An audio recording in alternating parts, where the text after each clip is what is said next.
Саламатсыздар ма, құрметті әріптестер.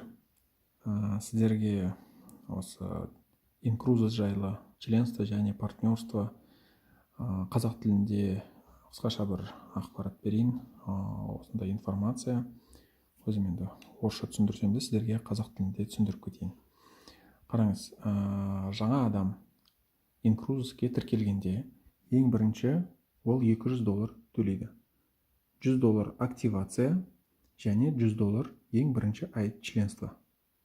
Сол бірінші ай төлегенде осы ақшасы $100 ол 200 балл болып алтын картаға жинала бастайды. Бірінші ай 100 төледі, екінші айда тағы да 100 төлейді.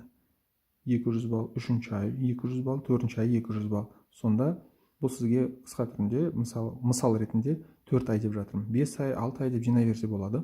Бірақ мысалы 4 айдың ішінде $400 мен 800 балл жинадық деп айтайық. Енді мысалы круиз 2 адамға $1600 тұрады. Енді осы баллымызды круиз қанша тұрады, соның 50%-ын балмен төлей аламыз. $1600-дың 50%-ы ол 800 балл. Міне бізде 800 балл жиналды ма? Осы 800 баллмен 50%-ын төледік. Енді екінші 50%-ын ақшалай төлейміз. $800. Осы $800 ақшалай төлегенде ол бізге 1:1 болып көк картаға түседі. Көк карта 1:1 дейміз, 1:1. Алтын карта ол 2:1, 2:1. Сіз ай сайын $100-ыңыз 200 балл болып жиналып, мысалы мына жерде 800 балл болып жиналды. Мына жерге төледіңіз, мына 800 балл 0. Мына жерге мына ақшалай төледіңіз, көк картаға түсті. Сіз круиз сатып алдыңыз. Енді круиздің алдында сіз деген гостиницаға тоқтайсыз. Я болмаса круиздан кейін бір гостиницаға тоқтайсыз. Сол бізде инкрузес кабинетінде круизде алуға, круиз емес, отельде алуға болады. Отельді сатып алғанда біз мына көк картадағы жатқан ақшамен отельдің бағасынан 17% осы ақшамен төлей аламыз. Мысалы 3 күндік, 4 күндік мысал ретінде $500 отель тұрады дейік. Отельдің 17%-ы ол қанша? Бір 50, 60 доллар болады. Сонда осы картамен төлей аламыз. Бұл бізге көк карта, бізде кэшбэк картасы болып саналады. Осылай біз енді членство ретінде ақшамыз жинап круизге бара аламыз. Енді егер де сіз тегін барыңыз келсе, я болмаса 50%-бен барыңыз келсе, онда сіз партнерство қосасыз. Серіктестік. Бізде партнерство $95 тұрады. Бұл $95 жарты жылға төлем. Жарты жыл сайын $95 төлеп тұруың керексіз. Және де мысалы, қараңыз, мен 5 адам шақырдым дейік. 1, 2, 3, 4, 5. Осы бүгін мысалы 25 январьдан 25 февральға дейін 5 адам шақырдық дейік. Жаңадан келген адам ол $100 мына активациясын төлетті, $100 членствосын төлетті. Міне $200 ол төлетті, тіркелді. Сөйтіп мен 5 адам тіркесем, бір айдың ішінде мен келесі айда осы 25 февральда, мысалы қараңыз, 25 январьда мен 200 төледім. Енді 25 февральда екінші ай мен тағы да 100 төлеуім керекпін. Сондықтан 25 февральға дейін 5 адам тіркедім ба, мен екінші ай 200 баллды тегін алам. Сөйтіп, келесі ай 25 февральдан 25 мартқа дейін 5 адам тағы да $100 өз шоттарына төледі ма, мен үшінші ай тегін алам, 200 балл. Сөйтіп, мен балдарды тегін алып отырамын.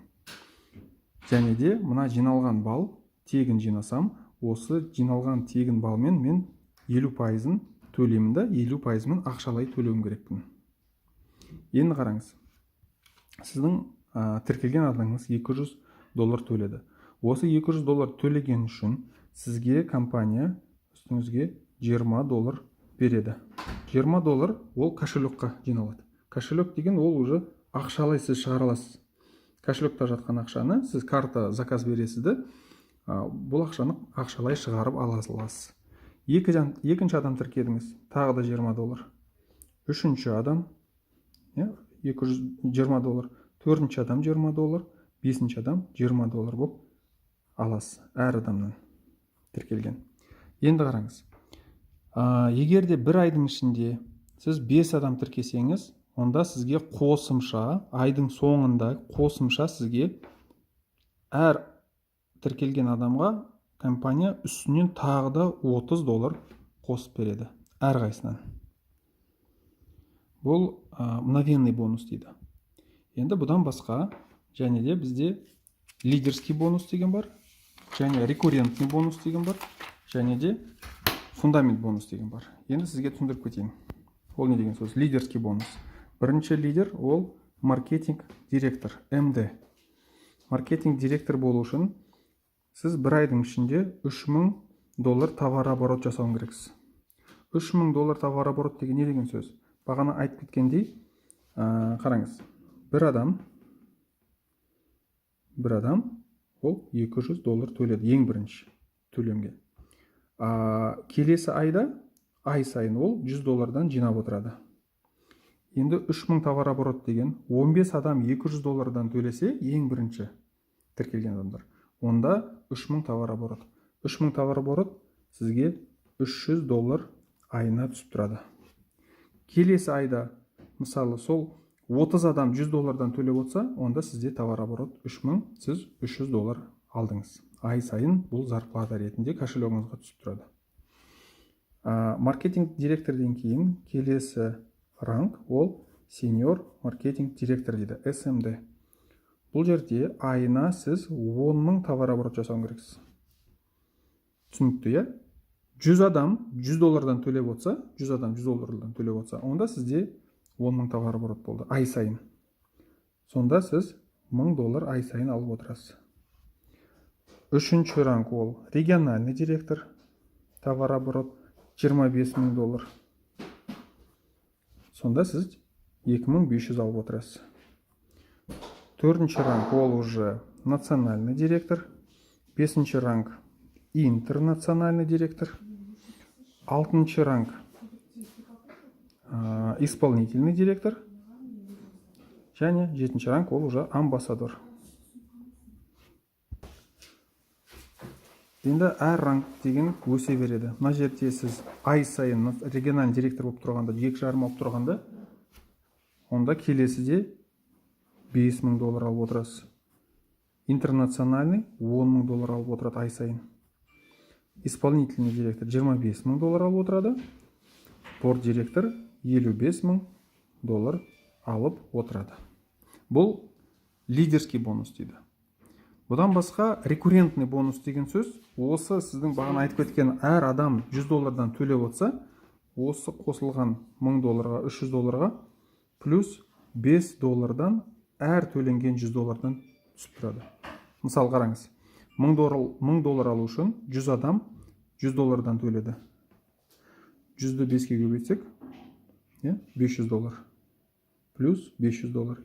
То есть рекуррентный бонус $1000 аспайды, сондықтан $5 $1000-ға дейін түсе алады. $5 $55,000-ға дейін түсе алады. Одан аса алмайды рекуррентный бонус $5 түсіп тұрған. Сондықтан сіз мысалы әр рангта лидерский бонус алып отырсыз ба, плюс рекуррентный тура осынша максимальный ақша ала аласыз. Бұны рекуррентный бонус дейді. Және де фундамент бонус деген бар. Фундамент бонус деген ол сіздің командаңызда қанша жаңадан адам келсе, олардың әр жаңа адам сізде товар оборот болып саналады. Мысалы 25 адам, жаңа адам $200 төледі. Товар оборот $5000 болды. Осы $5000-ның 5%, то есть $250 алып отырасыз. Егер де товар оборот 10.000-нан асса, онда уже 10%-тен алып отырасыз. Минимум $1000. Сонда мына фундамент бонус ай сайын алып отыратын ақша $30,000-дан аса алмайды.